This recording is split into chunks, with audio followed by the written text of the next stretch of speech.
Nota narratória. O anão referido no título é tratado aqui como uma estatueta de porcelana, pequena, de roupa azul, com pintura lascada e um compartimento secreto na base, escolhida para servir como esconderijo de provas e metáfora do segredo oculto à vista. Quando a campainha tocou naquela tarde chuvosa, a mansão pareceu prender a respiração. A chuva batia rente ao cimento da alameda, fazendo pequenos rios que deslizavam sobre as luzes amarelas, e o som dos sapatos no mármore entrou primeiro pela porta entreaberta. Passos firmes, porém contidos, de quem vinha com autoridade e pressa. O rádio na sala desligado deixava a casa escutar apenas o próprio rumor da água. Um despacho de carro, o farol que recortava o jardim e, por fim, a voz baixa do delegado. Delegado Carvalho, estamos aqui para verificar uma denúncia. Helena Moura abriu a porta com as mãos trêmulas. Havia na pele dela o desenho dos anos, manchas claras, veias que marcavam mapas de memórias. Tinha 78 anos, e naquele instante, uma mistura de surpresa e medo que lhe encolhia as palavras. Ela conhecia a imprensa. Conhecia o nome do filho, Eduardo, que sustentava a fortuna e a imagem pública. Conhecia também a etiqueta da casa. Ordem, silêncio e a presença sempre discreta de Paula, a nora que comandava a rotina como quem organiza uma administração. Dona Helena? Perguntou o delegado, com o cuidado de quem sabe que palavras mal escolhidas podem fechar portas de vez. Recebemos uma denúncia de possível negligência. Podemos entrar? Ela hesitou. A chuva parecia querer entrar junto, molhando o tapete, a memória e talvez a vergonha. Olhou para trás como se buscasse autorização, em uma figura que não estava, e murmurou: Não, não tem nada, está tudo bem. A negação foi um gesto pequeno, quase automático, uma proteção antiga que a mantinha guardada, mas havia também, nos olhos, um recuo que não parecia apenas físico. Havia uma história de silêncios que a casa guardava como livros fechados. Antes que a resposta pudesse se alongar, Marta apareceu na soleira, com o avental ainda marcado pelo pó da cozinha. Seus dedos tremiam segurando um envelope amarelecido. Marta conhecia a casa em todos os cheiros. O cheiro do café da manhã, o perfume discreto de Helena, a nota metálica das seringas de medicamentos que sumiam. Trazia nas mãos aquilo que decidiria tudo. Papéis, anotações, uma cronologia em folhas amassadas. Senhora Helena, eu liguei para vocês, disse Marta, olhando para o delegado. Achei que devia contar. No rosto de Helena uma linha se abriu, como um rio que já não podia ser contido. Ela deixou o corpo ceder, sentou-se na poltrona de couro e deixou sair, num fio de voz, o que por tanto tempo guardara. O medo de perder a autonomia, as ordens sussurradas por alguém que veio a controlar mais do que a rotina, a sensação de que seu corpo e suas decisões eram negociados por quem administrava a casa e o nome do filho. A cena inicial fechou-se com o som distante de carros da imprensa nas ruas próximas e as primeiras luzes dos telefones que já começavam a registrar tudo. A pergunta que pendia no ar, que vinha do título de muitas conversas naquela cidade, ficou ali, óbvia. O que a polícia encontraria na casa da mãe do milionário? Se você testemunha abuso contra idosos, procure o Conselho Municipal do Idoso, a Delegacia de Proteção ao Idoso ou órgãos de assistência social locais. Não guarde silêncio. A mansão de Helena fora construída para mostrar segurança, paredes altas, colunas, jardins podados por João, o jardineiro. Mas a segurança e a aparência pública escondiam uma rotina que se tornou, ao longo de anos, uma prisão de pequenas omissões. Eduardo crescera sob os holofotes, um filho que transformou herância em império, cuja figura dominava manchetes e cafés. Paula, ao entrar na casa como nora, assumiu gradualmente mais do que as tarefas domésticas. Tornou-se a gestora da família, a pessoa que decidia quem podia visitar, que marcava consultas, que controlava a gaveta dos remédios. Marta, a empregada de longos anos, viu as mudanças primeiro nas coisas miúdas. Um comprimido que sumia, um envelope de aposentadoria trocado, telefonemas cortados. Nos primeiros blocos da investigação, os sentidos guiaram o relato. O cheiro de chá esquecido, o som de portas que se fechavam suavemente quando visitas inesperadas apareciam. As mãos de Helena, antes ágeis, agora tremiam mais nos pratos. O jardineiro, João, lembrava-se de vezes em que a idosa falava alto ao telefone com uma amiga e era interrompida sem cerimônia. Sofia, vizinha e amiga de infância, contava como a senhora que sempre tomara conta das aves na janela agora mantinha as cortinas fechadas. Pequenos sinais, que juntos formaram um padrão. Receitas médicas modificadas, remédios em menor quantidade do que deveriam, consultas remarcadas e não informadas, correspondência desviada. Havia também marcas de hematomas antigas, disfarçadas por roupas, que Marta explicou sem sensacionalismo, apenas como sinais que a faziam temer pela integridade de Helena. O incidente que acendeu a investigação não foi um único ato violento, foi uma sequência de coincidências e de coragem acumulada. Num dia de final de verão, Helena desmaiou na cozinha. Foi Marta quem a encontrou perto do fogão, as mãos ainda pressionando o peito de porcelana que ela segurara como se dela dependesse. Paula disse que era tontura. Eduardo, fora da cidade, assinou uma distância a ordem para levar a mãe ao sindicato médico particular. Mas no hospital, um plantão rotineiro chamou a atenção. Documentos inconsistentes sobre os medicamentos e relatos de impossibilidade de visita sem autorização. Marta, que por anos carregara a culpa por não ter falado, decidiu que não podia mais guardar. Reuniu os papéis que havia escondido num armário, anotações de datas e horários, fotos de remédios com caixas trocadas, bilhetes com instruções para limitar visitas. Colocou tudo no envelope e procurou uma ONG local que atendeu um caso parecido meses antes. A ONG orientou contatos e, depois de muita hesitação, Marta foi até a delegacia. A denúncia chegou então às mãos de Carvalho. A chegada da polícia à mansão foi descrita como uma operação de cuidado, sem algemas espetaculares, mas docilidade firme. O delegado, acompanhado por agente Marcelo, entrou para conversar e solicitar autorização para revistas que fossem necessárias. Eduardo, chamado por telefone, chegou em menos de 1 hora. Sempre com a máscara do controle público, a voz calma, a negação do que poderia ser escandaloso para sua imagem. Lucas, o advogado da família, também apareceu, com postura pragmática, pedindo para colaborar. Enquanto Paula manteve o olhar duro, a fala controlada. O que parecia, à primeira vista, uma investigação rotineira, foi ganhando contornos mais complexos à medida que os agentes vasculhavam o cotidiano da casa com respeito à dignidade da moradora. A perícia registrou cada objeto, anotou a lista de medicamentos prescritos e solicitou laudos.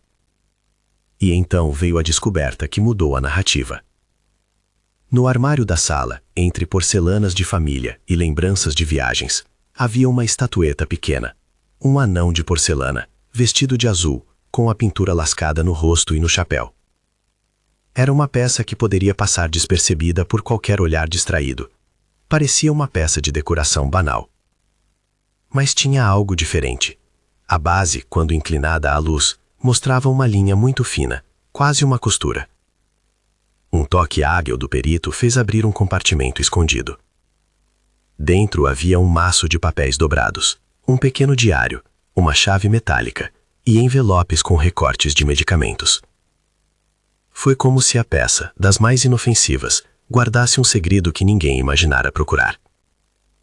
A estatueta tornou-se, naquele instante, o catalisador.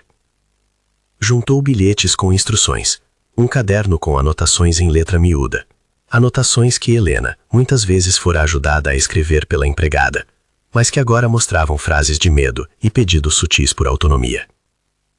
Havia também fotografias de embalagens de remédio com datas anotadas.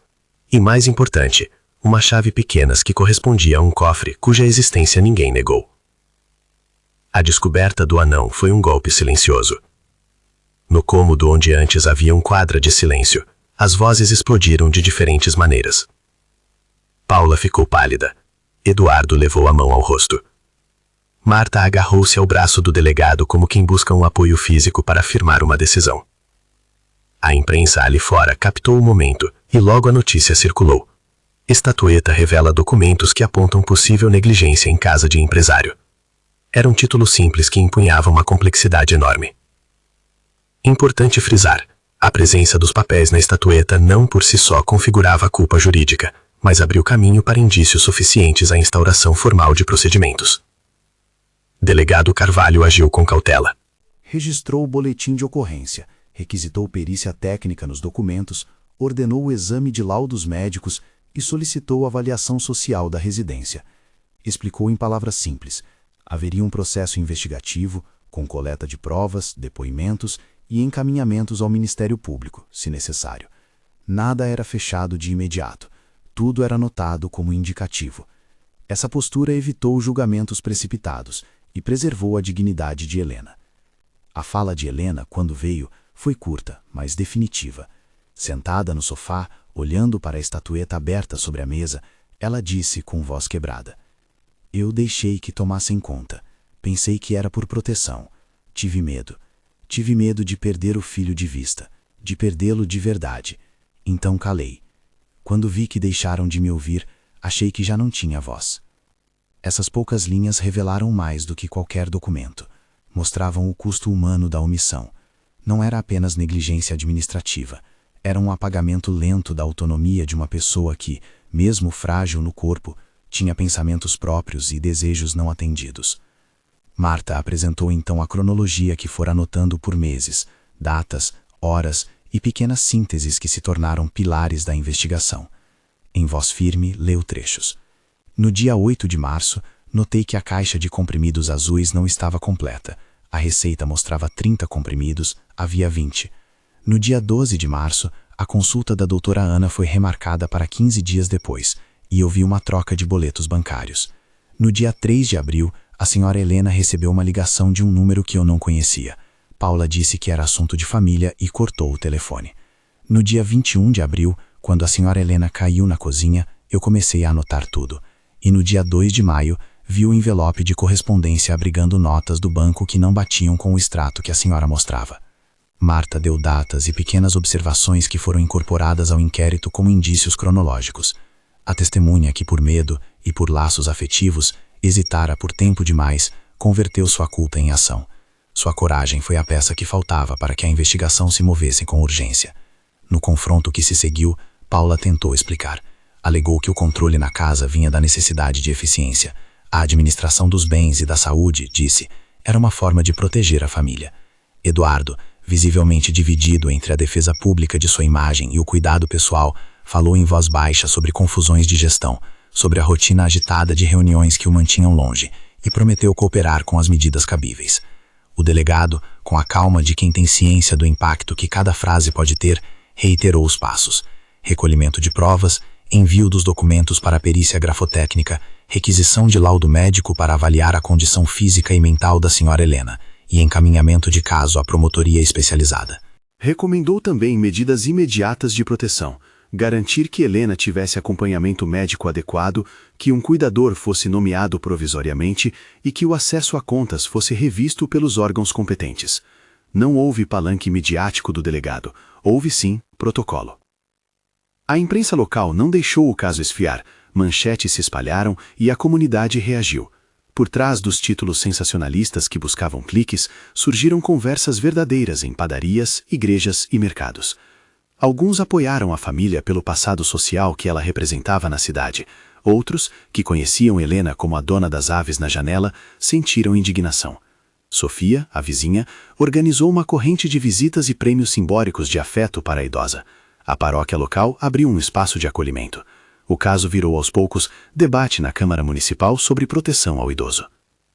As medidas práticas tomadas imediatamente foram simples e necessárias. Afastamento de Paula das funções de controle da casa até que a investigação esclarecesse os fatos. Contratação provisória de uma equipe de cuidadores recomendada por uma ONG especializada. Avaliação de um geriatra e de um assistente social para mapear a condição de Helena. Registro formal do boletim de ocorrência e encaminhamento de documentos para a perícia. Eduardo assinou declarações de cooperação. Marta passou a receber proteção básica e orientação para testemunhar. No mês seguinte, os reflexos práticos começaram a aparecer. Helena recebeu atendimento em um centro de saúde voltado ao idoso, com acompanhamento de fisioterapia e avaliação psicológica. O laudo inicial apontava sinais de fragilidade decorrente de isolamento e de manejo inadequado de medicamentos, mas também reconhecia que havia potencial de recuperação com assistência adequada. A estatueta Anfiteatro de Segredos foi catalogada pelo setor de provas. O diário foi submetido à perícia grafotécnica e as correspondências foram confrontadas com extratos e boletins bancários. Para além do processo judicial que se desenrolava, a cidade começou a conversar sobre prevenção. 3 meses depois, havia mudanças visíveis. A prefeitura, pressionada por veículos locais e por ações comunitárias, abriu um canal de denúncia para a violência contra idosos e passou a realizar visitas técnicas conjuntas com o Conselho Municipal e a equipe de assistência social. Uma campanha na rádio local, que antes falava de promoções e eventos, agora veiculava mensagens sobre sinais de negligência e telefones úteis. Paula, ainda sob investigação, teve proibido qualquer contato administrativo com as contas de Helena enquanto as apurações seguiam. Havia, no entanto, avaliações em andamento que poderiam levar a medidas restaurativas, como acompanhamento psicossocial antes de eventuais medidas punitivas. Aos 6 meses, Helena mostrava sinais reais de recuperação. Não era uma volta a um passado intacto, mas uma reconquista lenta de autonomia. Participava de atividades na Casa de Acolhimento Provisória, fazia sessões de terapia ocupacional e tinha visitas regulares de sobrinhos e de Marta, que agora, protegida por medidas trabalhistas e por uma rede solidária, seguia empregada com direitos garantidos. Eduardo divulgou um posicionamento público de apoio à mãe e à investigação e contratou consultores para rever a governança familiar, deixando claro o compromisso com a apuração. Em instantes, a cidade votou mudanças simples mas efetivas, linhas de orientação para cuidadores, lista de instituições que atuam em casos semelhantes e parcerias com clínicas que atendem idosos a preços solidários. Do ponto de vista jurídico, o caso seguia como investigação com indícios robustos. A promotoria abriu o procedimento para apurar possíveis responsabilidades e a polícia aguardava laudos complementares. Não houve aqui afirmação de condenação, decisão final no prazo curto. Havia, entretanto, medidas administrativas e sociais que já tinham transformado a vida de Helena. A narrativa concluía-se na prática com uma vitória de humanidade. A idosa, antes sufocada por omissões e regras impostas por quem administrava a casa em nome do filho famoso, agora tinha vozes para a sua proteção e formas reais de reconstrução em andamento. Esses meses também mostraram que casos assim não se resolvem apenas com processos. A cidade mudou o tom de conversas. Vizinhos passaram a verificar sinais. A farmácia local começou a registrar entregas de medicamentos a pedido de cuidadores responsáveis. E a igreja organizou um grupo de suporte para famílias que enfrentam conflitos similares. Marta, que inicialmente hesitara, tornou-se um exemplo de coragem civil. Sua decisão de denunciar inspirou outras pessoas a procurar ajuda em situações de suspeita. A repercussão trouxe, portanto, tanto revisões institucionais quanto pequenas práticas comunitárias que, somadas, aumentaram a proteção para outros que, sem visibilidade pública, poderiam estar passando por situações parecidas. O anão de porcelana, naquele contexto, deixou de ser um objeto de decoração para tornar-se símbolo daquilo que se esconde à vista, do segredo guardado em pequenas peças aparentemente inofensivas, e também da possibilidade de que um gesto mínimo, abrir um compartimento, possa reunir evidências que transformam uma história de silêncio em um processo de reparação. Em várias ocasiões ao longo da história, foi preciso lembrar que nem todos os atos de dominação são visíveis. Muitos se expressam na gestão de contas, na programação de consultas, no silenciamento de visitas e na troca sutil de remédios. A lei tem instrumentos, mas é a coragem daqueles que denunciam e a ação coordenada de profissionais, policiais, promotores, assistentes sociais e médicos que convertem indícios em proteção. E a comunidade, com suas pequenas ações, cria uma rede que atua como prevenção. No fim, Helena falou outra vez, já com voz menos frágil, olhando para quem a cercava. Não quero que isso sirva só para um caso. Quero que minha história faça com que ninguém mais tenha de falar baixinho o que deveria ser dito em alto e bom som. As palavras dela soaram como convocatória, e de fato a cidade atendeu. Campanhas de esclarecimento, orientações para reconhecimentos de sinais e a criação de um canal direto para denúncias foram algumas das medidas que permaneceram. Paula, após avaliações e acompanhamento, enfrentava consequências administrativas e um processo de responsabilização que incluía a possibilidade de medidas restaurativas e acompanhamento psicossocial. Eduardo, em público, assumiu a responsabilidade de revisar a gestão da casa e de colaborar com todas as investigações. Marta recebeu, em paralelo, apoio jurídico e acolhimento. Sua história foi tratada com respeito. Reconheceu-se que denunciar é muitas vezes um preço alto a pagar, e que proteger quem denuncia é proteger a própria sociedade. João, o jardineiro, que tantas vezes passara despercebido, passou a ser reconhecido como testemunha essencial, assim como Sofia e outros vizinhos que, em pequenos atos, ajudaram a construir o caso.